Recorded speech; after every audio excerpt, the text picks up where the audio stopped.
Tugmara po sa mga fingerprint, mga larawan at iba pang biometric features ng pumanaw na dating DPWH Undersecretary Catalina Cabral ang katawang nakita sa Cannon Road sa Benguet nitong Huwebes. Sinisiyasat naman ng PNP at ng NBI ang CCTV video sa hotel kung saan huling tumuloy si Cabral bago po siya namatay. Saksi si June Veneracion.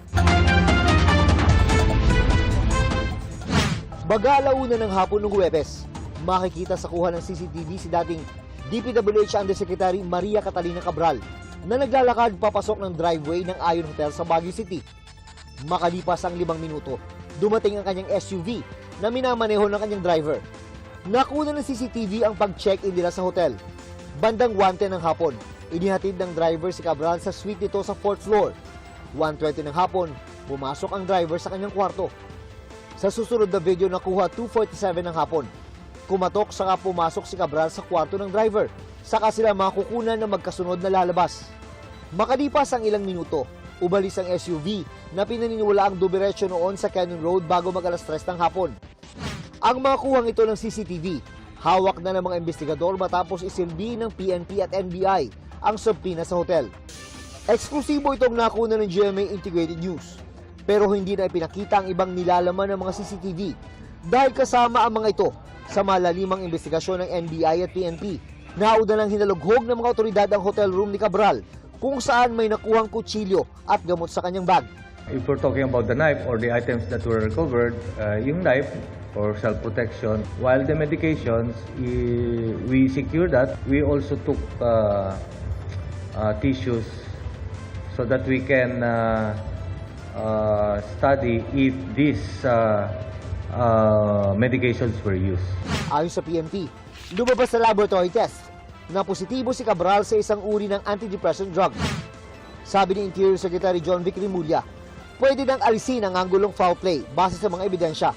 The postmortem examination showed extensive facial injuries on the right side of her face, extensive injuries on the rear of her skull, extensive injuries to her the right side of her rib cage and her hands. It shows a forward motion drop from the tip.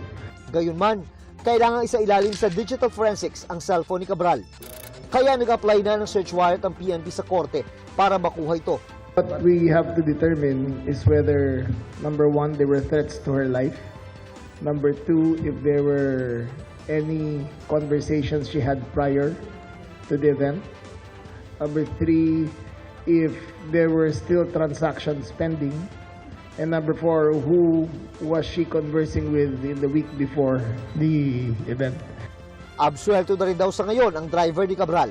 To our investigation so far, we see no conclusive links with him and the fall of Yusek Cabral. Lumabas din daw sa pagsusuri sa biometric features si Cabral. Nakatawan niya talaga ang natagpuan sa bangin sa Cannon Road.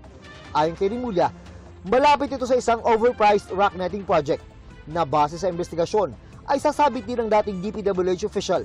The fingerprints match, her pictures match.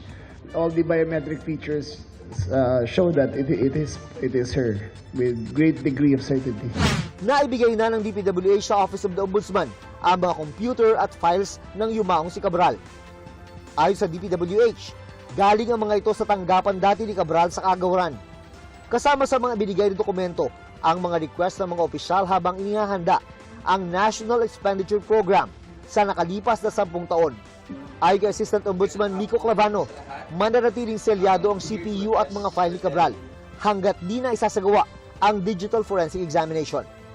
Para sa GMA Integrated News, ako si June Veneracion, ang inyong saksi. Mga kapuso, maging una sa saksi.